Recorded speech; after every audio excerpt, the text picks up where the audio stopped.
Good morning, ladies and gentlemen. This is the Truckers Podcast, FYI, Conversations Without Barriers. I'm your host, Doug from Ontario, Canada.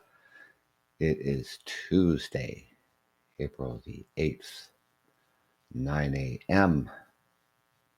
Hope everybody's having a good day. Woke up this morning and oh my God, it's winter. Got about 3 to 4 inches of snow on the ground. Not uncommon for this time of year, but winter and spring is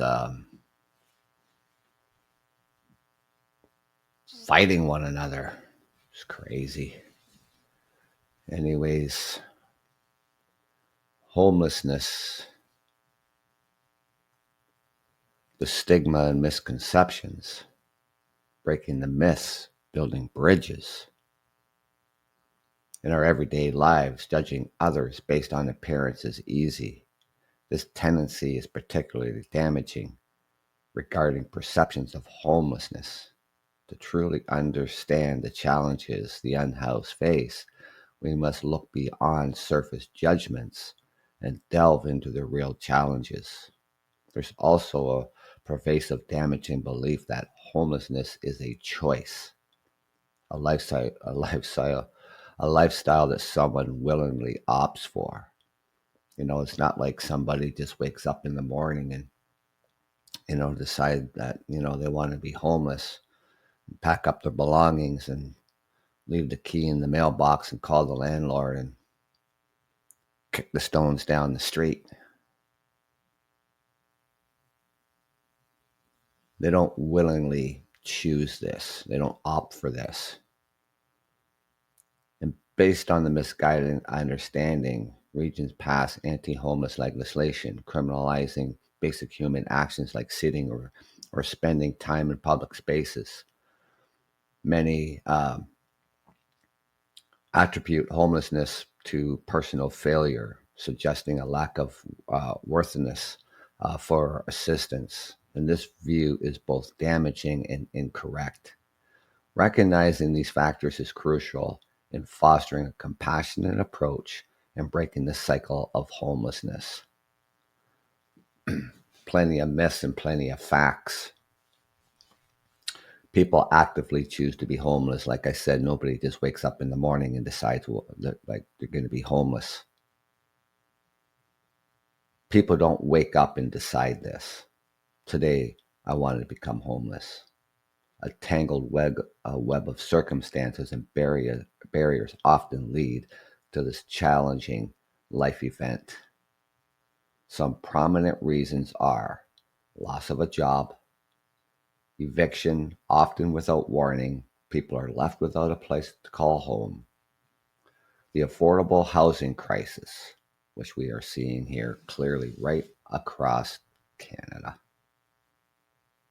The rising cost of living and the lack of affordable housing options push many out of their homes. People are struggling to pay their rent. People are struggling to put food on their tables. Now we're in the midst of a trade war all around the world with the United States. These tariffs are damaging to the economy. People are going to lose their jobs. The affordable housing crisis, the rising living costs, and the lack of affordable housing options push many out of their homes. Health issues, mental illness, or addiction. Challenges like these can be securing and maintaining a stable living situation. Ample and adequate services exist for homeless populations. While many services do exist, they predominantly offer immediate relief, like shelters and food. Going back last week when I was talking about the Arcade Mission Services here in London.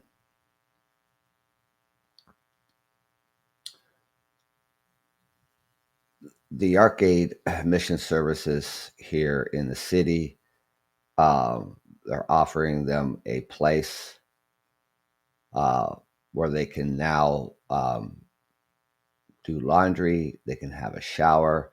They will always be able to get snacks, coffee, tea, water. Looking for assistance for services. They've been down in the downtown core for 40 plus years.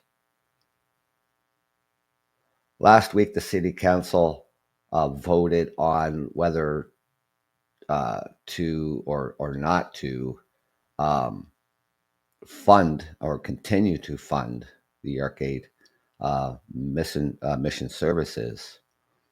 And city councilor, I'm not naming names, wanted them to vote against it. Now, the Downtown Core Business Association, they want, the Arcade Mission Services to move to another area of the city. Some even suggested into the industrial part of the city, where there's no other services available. And in the downtown core, we also have the Unity Project, which is a homeless shelter. Then we have the mission services of the city, which is also a homeless shelter.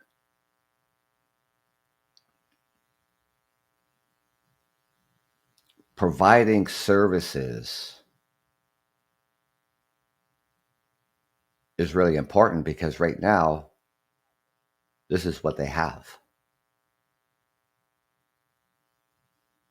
The lack of housing, lack of affordable housing, lack of social housing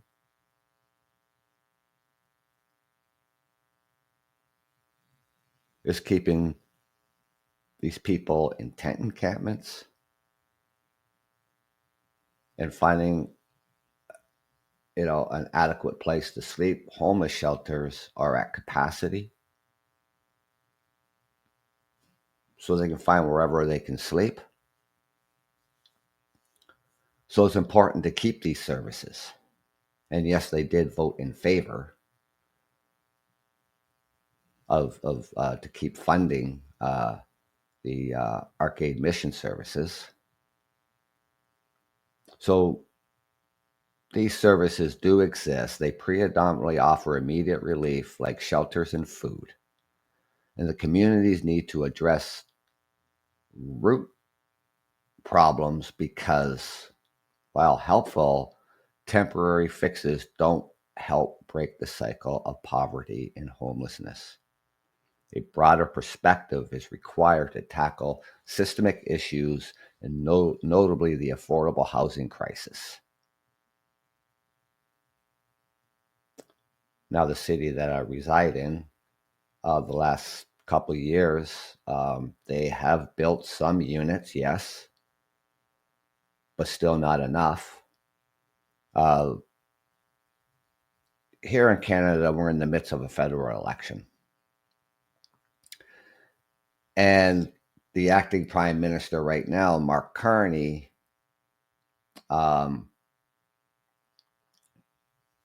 suggesting he wants to build 500,000 homes on a yearly basis. Affordable housing. What I haven't heard them talking about is housing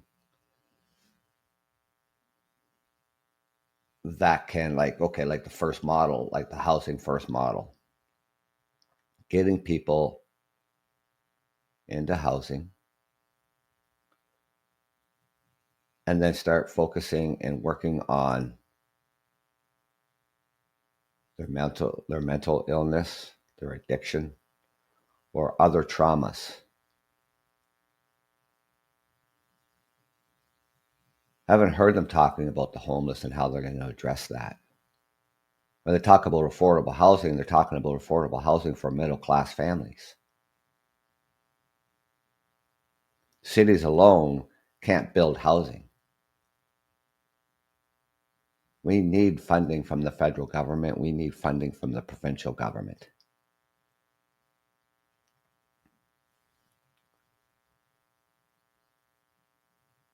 So this affordable housing crisis and the counterproduction laws that make homeless harder to escape.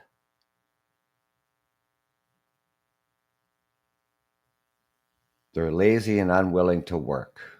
One prevalent myth is that homeless people are lazy. I think it was last year in 2024, it was like last fall, Premier Doug Ford was out in public. He was making a statement about something. I can't recall what it was. And he said that, people who live in tent encampments can get a job.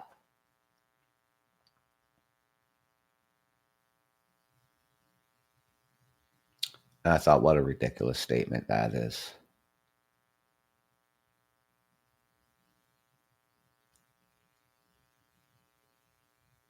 So, contrary to this stereotype, research shows that a significant portion of homeless people population is employed, challenging the belief that homeless equates to laziness.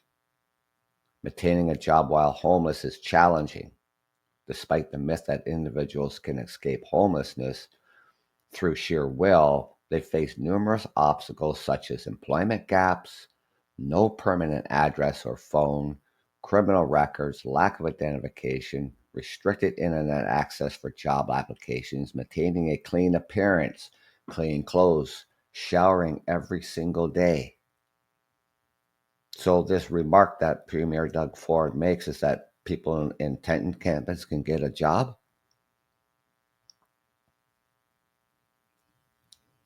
Low credit scores, disabilities, transportation issues, the daily struggles for survival, encompassing the search for food, water, bathrooms, safe sleeping spots, and avoiding arrest, consumes their energy and focus, preventing them from pursuing opportunities to stabilize their lives. So how in the world can somebody who lives in a tent encampment, or they're, living in a shelter, or whatever the case may be, in order to get a job? Mostly in tent encampments. They have no place.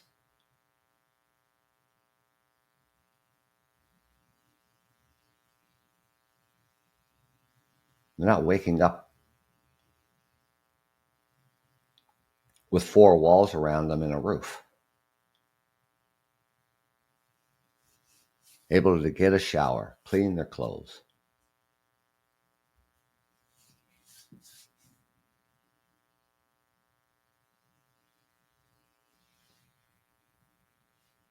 The emotional toll on homelessness can be overwhelming, fostering feelings of fear, frustration, and constant fatigue.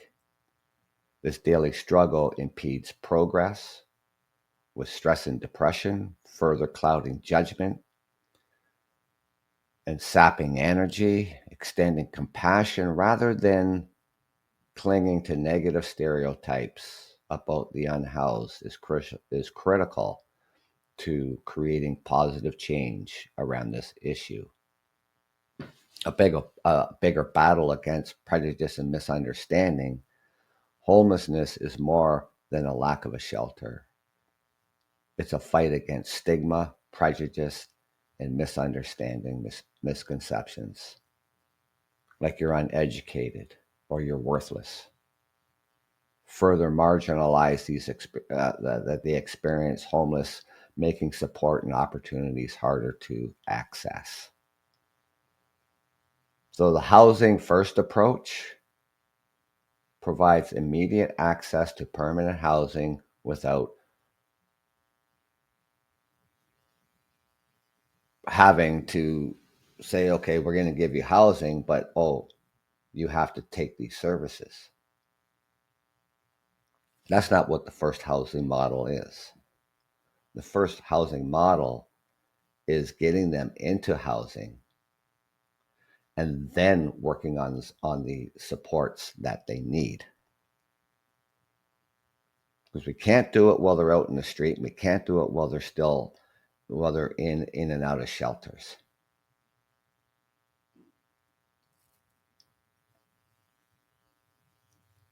Homelessness has a look. Stereotyping people experience homelessness based on appearance is another deep-rooted misconception. Homelessness is often hidden, with many individuals living temporarily with friends or in vehicles, invisible to the general population. This phenomenon impedes accurate data collection and resource allocations, so we can't do a point-in-time count. We can't get an accurate number of how many people are actually homeless. They can count the people who are using the services. They can count the people who are using the homeless shelters, but they can't count the people who are living in their cars or couch surfing or living with friends or relatives.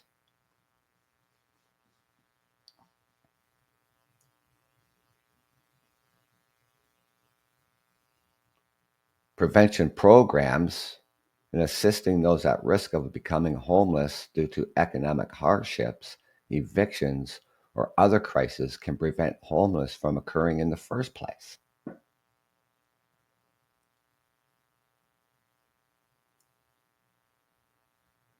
People who are making a low income, people who are facing eviction, could be a rental eviction.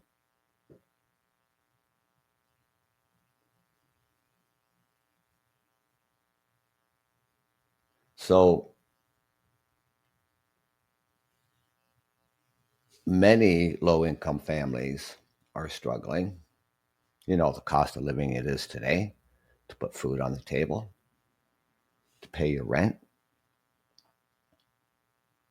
And if you are paying the heat and hydro as well,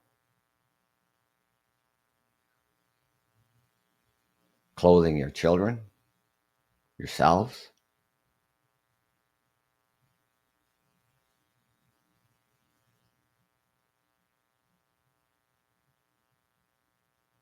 Mental health and substance abuse services offering accessible treatment options can help many of those who are homeless due to such challenges. This is, so important about the housing first model as well. Job training and employment services, providing people without housing with skill development and job placement can help them gain economic stability. Legal aid. Many homeless individuals face legal challenges, from evictions to unpaid fines, and the legal systems can help them navigate these issues. And these integrated support services, this includes healthcare, counseling, and social services. These supports help address the underlying causes of persons' homelessness. A personal and human perspective, peer-to-peer specialists, and others who have journeyed through homelessness offer insights into the world many don't understand. Even when I volunteered at the Unity Project back in 2015 and 2016, so even, you know, um, trying to, that insight in trying to understand that world that people don't understand. And even for the length of time that I volunteered there, it's really, and still it's really hard to grasp, that understanding and the challenges that they really face every single day.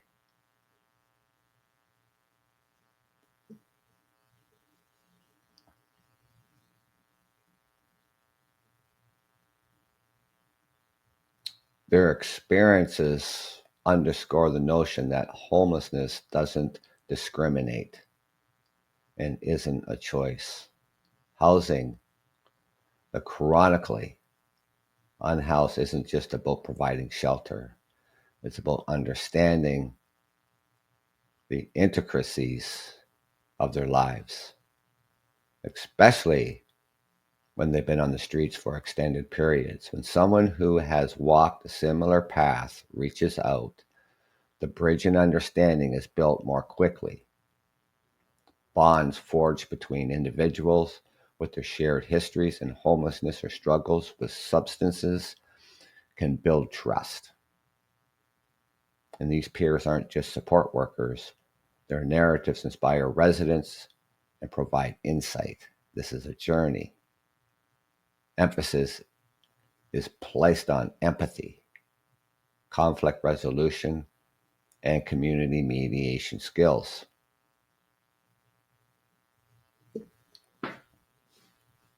We do have a call to action, but you know that this takes time.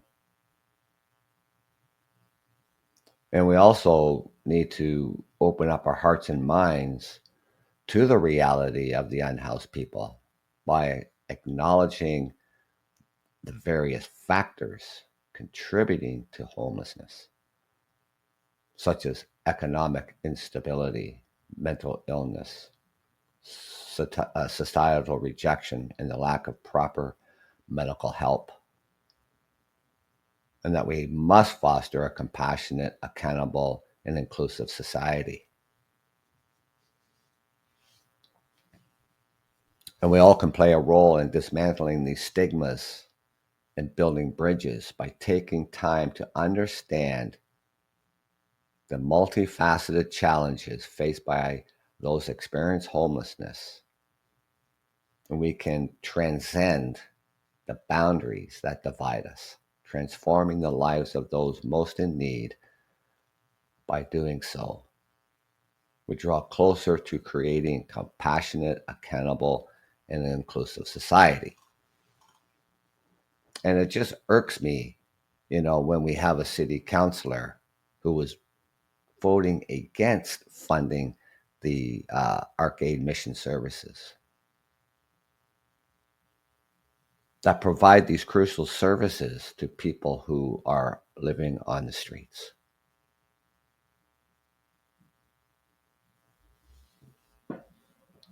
It makes you wonder, it makes you think what people are thinking.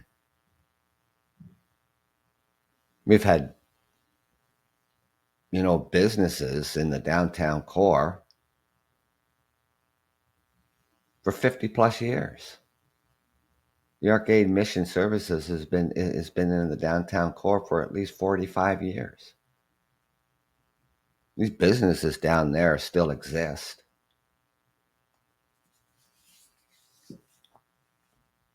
If you take away a service, thinking that, we can just move the homeless people to another location, that's not even possible. Where are you going to move them to? You're not going to move them out to the industrial part of the city. There's nothing out there. There's no vacant buildings in the industrial part of the city. There's no area out there where you can build another shelter.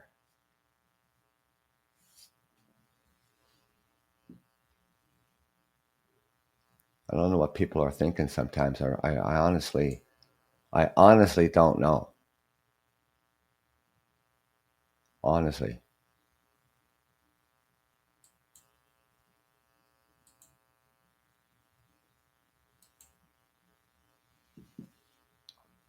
It's crazy. Um,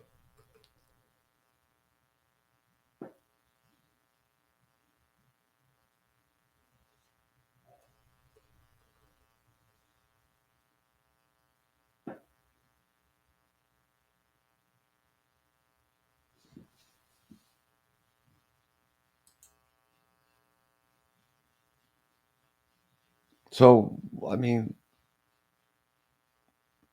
so what are the causes of homelessness? People who experience homeless are not distinct or separate from the rest of the population. In fact, the line between being housed and unhoused is quite fluid in general. The pathways into and out of homelessness are neither linear nor uniform. Individuals and families who experience homelessness may not share much in common with each other outside of the fact that they are extremely vulnerable and lack adequate housing, income, and the necessary supports to ensure they stay housed. The causes of homelessness reflect on the intricate interplay between structural factors, system failures, and individual circumstances. Homelessness is usually the result of the cumulative impact of a number of factors rather than just a single cause. The structural factors are economic and society issues that affect opportunities and social environments for individuals. So the economic factor, well, they're on a disability, they're on social assistance, they're low paying jobs.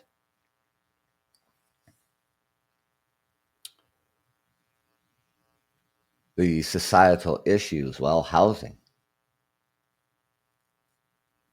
The societal issues of people who, who don't understand, how or why people become homelessness and the discrimination. So the lack of adequate income, access to affordable housing and health supports, and the experience of discrimination. Shifts in the economy, both nationally and locally, can create challenges for people to earn an adequate income and pay for food and housing. And poverty, homelessness and poverty are inextricably linked. People who are impoverished are frequently unable to pay for necessities such as housing, food, childcare, healthcare, and education. Well, healthcare here in London, well, I mean, we have healthcare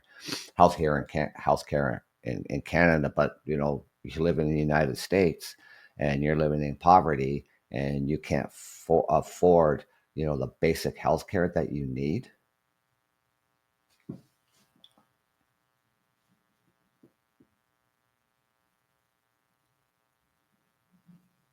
Poverty can mean a person is one illness, one accident, or one paycheck away from living on the street, so you get laid off from your job. Housing, the critical shortage of housing that is affordable, safe, and stable directly contributes to the homelessness. The millions of Canadian families and individuals living in core need, spending more than 50% of their income on housing, are at serious risk of homelessness. And it should only be 30% or less that you should be spending on housing.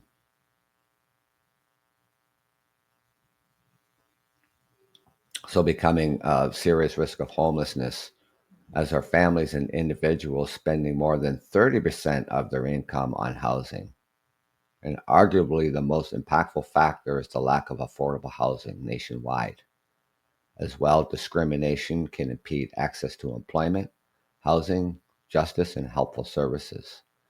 Racial and sexual minorities are another risk of such discrimination. System failures occur when other systems of core and support fail, requiring vulnerable people to turn to the homeless sector.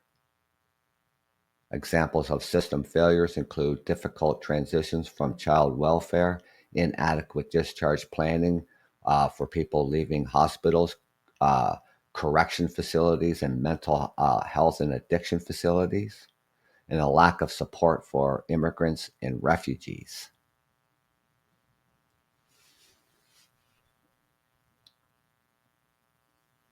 And the personal circumstances and the relational problems, individuals and relational factors apply to the personal circumstances of a person experiencing homelessness and may include traumatic events, house fire or job loss, personal crisis, family breakup or domestic violence, mental health, and addiction,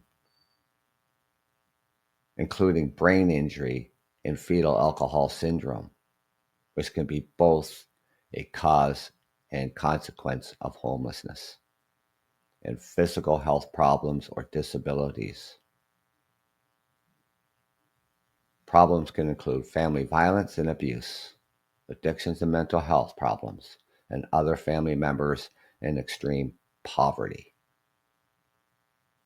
So going back to the misconceptions of homelessness, people just don't wake up one morning and decide that they're going to be homeless.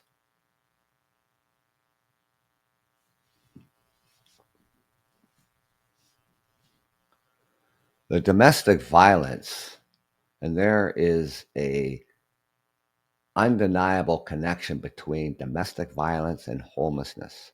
Family violence, estimated to affect 336%, 100,000 people can force individuals and families to leave home suddenly without proper supports in place.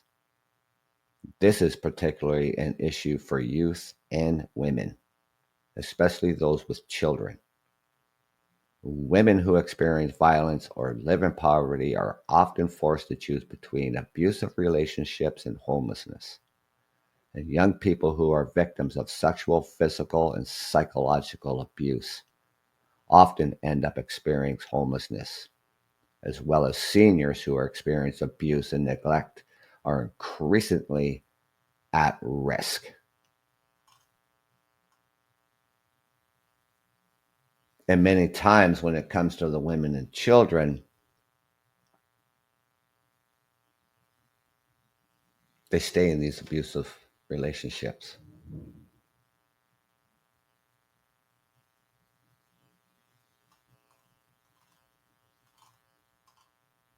just to stay housed.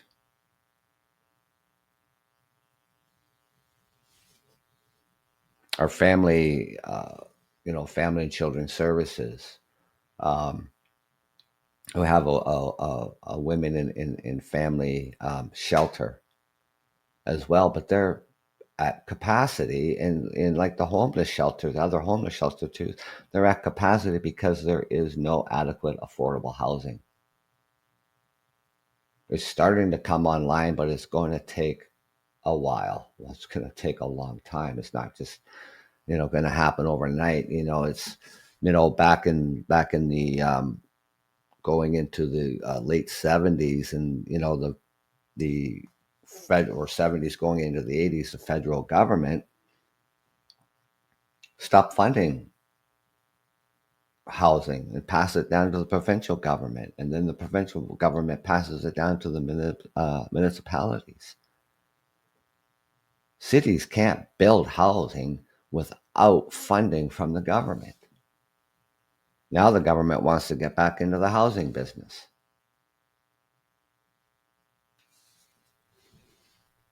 I mean, go walk around your neighborhood, go in your downtown core, and every single day you see people who are homeless.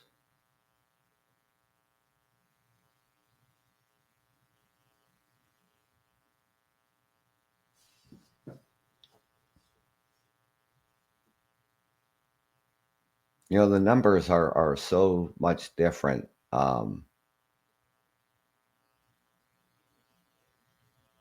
than what they were, you know, decades ago. And it's continued to be on the rise. And it's going to continue to do this, until we get more housing online.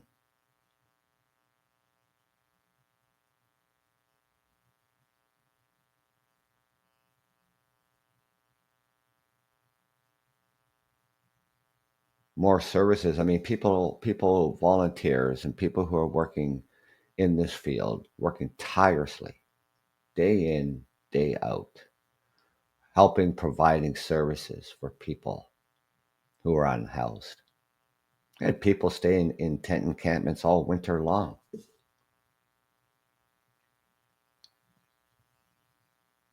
The city that I reside in didn't even have a winter response plan.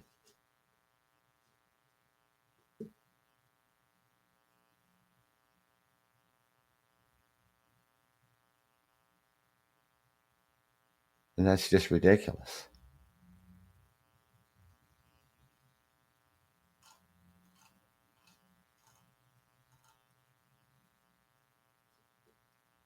We had just recently we had another fire in a tent encampment.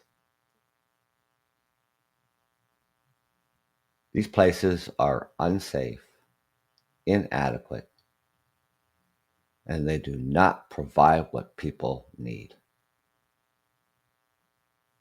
Nobody should be living in a tent encampment. Nobody should be homeless. But this is the reality.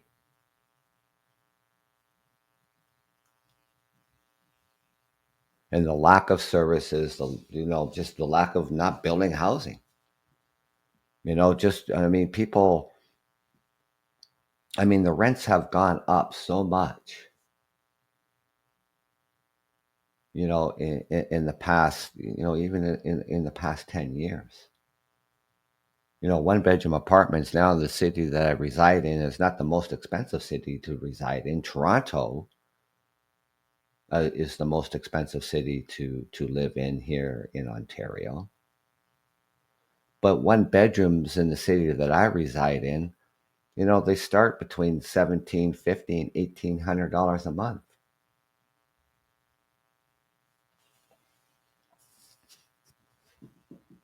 They built brand new high rises in the downtown core, but not for the average person. Somebody who's making $17, $18 an hour, maybe $20 an hour, you can't afford an $1,800 apartment. And that's where they start. And then I was looking up, what it would be, so these new buildings that they built downtown, I looked up one address, and one bedroom suites are starting at 2,200 to 2,300 and as high as 3,200. Well, that's affordability for some who can afford that, but for the middle class family or middle class individual, that rent is far out of their reach. It's well more than 30% of what they'd be able to spend on rent. Never mind be able to buy a house because you know having the shortage of housing in the housing stock, and even of course you can look back in the last decade how much more housing is costing.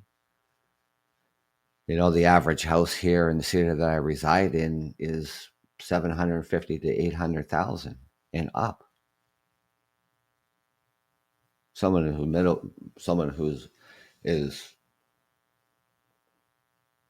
designated as middle class, they can't afford that. So when the government's talking about building affordable housing, wanting to build 500,000 homes on a yearly basis, so affordable for who? Someone making $60,000 or $55,000 or whatever a year, is not going to be able to buy a home that's $800,000.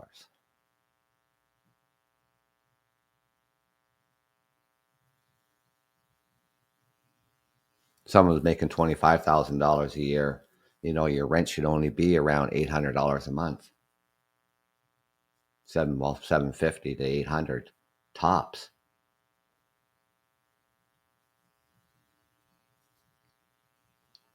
cities like Hamilton, um, cities like London, cities like Toronto. So now they turn around and these rental evictions that has been happening.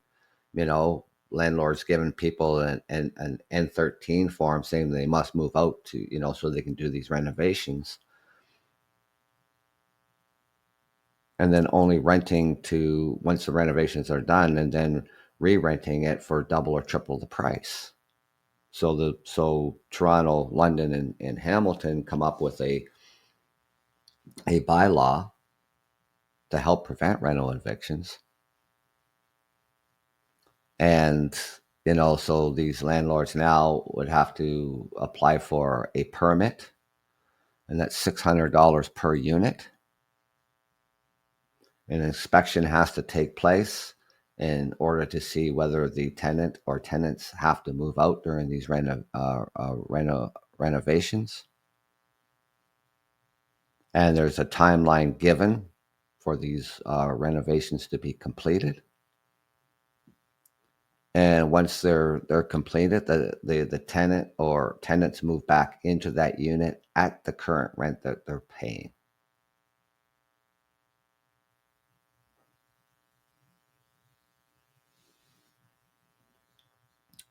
London's bylaw started last month at the beginning of March.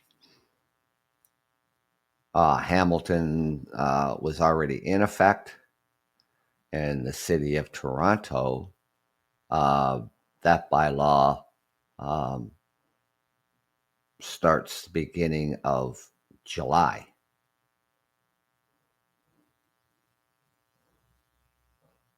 We're trying to keep people housed. These scrupulous landlords come along, and they buy up these properties, or they had this property, in order to get people out and raise the rent.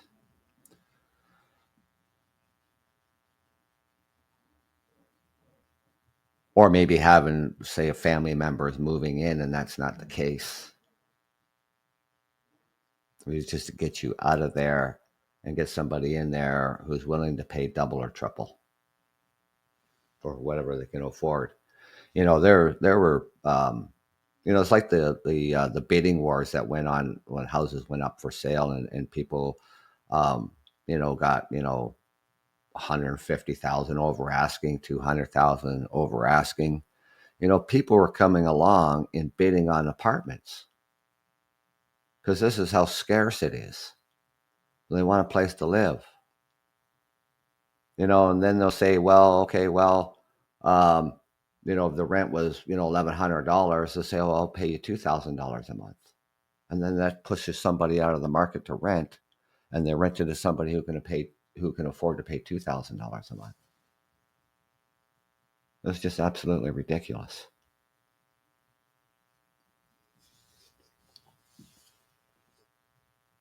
We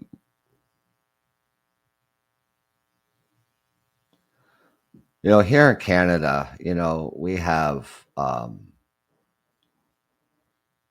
lot of different people coming from around the world. We're a multicultural country. International students coming from all over the world. Well, we put a freeze on that.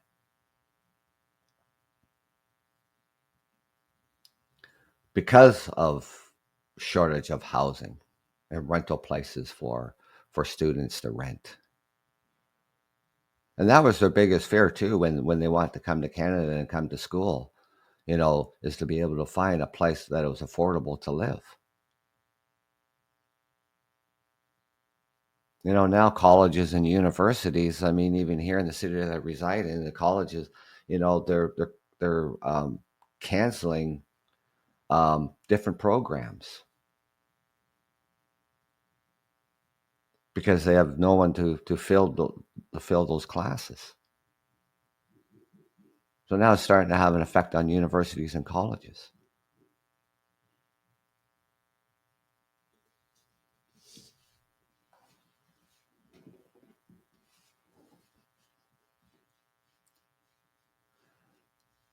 these tariffs, this trade war that the United States has caused, is going to cause a lot of hardship for a lot of people.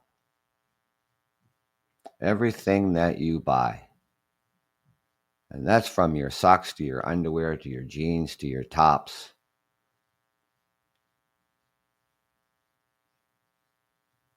your children's clothing, toys, you name it, everything, groceries, everything is going to cost you a whole lot more, and potentially even cost you your job. And then what are you going to do?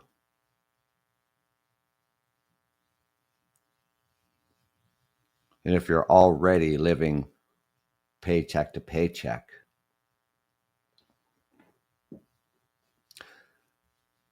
you're living one paycheck away from being homeless.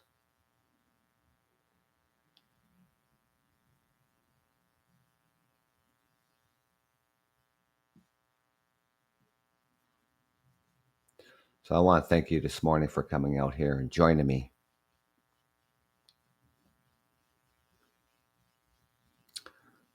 If you can, I mean, some people, if they have time, volunteer with social services, shelters,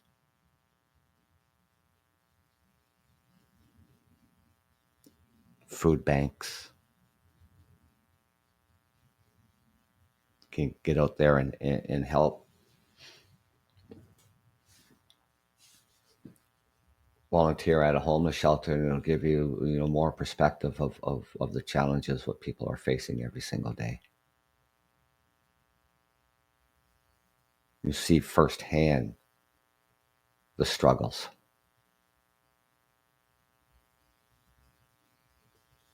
But thank you for joining me this morning. This is the Truckers Podcast, FYI, Conversations Without Barriers. Enjoy the rest of your day. And I will be back out here tomorrow morning. I will get that show posted up. I can't give you an exact time, but it'll be between 9 and 11. So if you're following me, you'll get the notification when the show comes up. So because I'm working nights, so get that show up and running for tomorrow. But it will be about up there posted on Podbean, and you'll see it. But until then, take care. Enjoy the rest of your Tuesday. Thank you for joining me.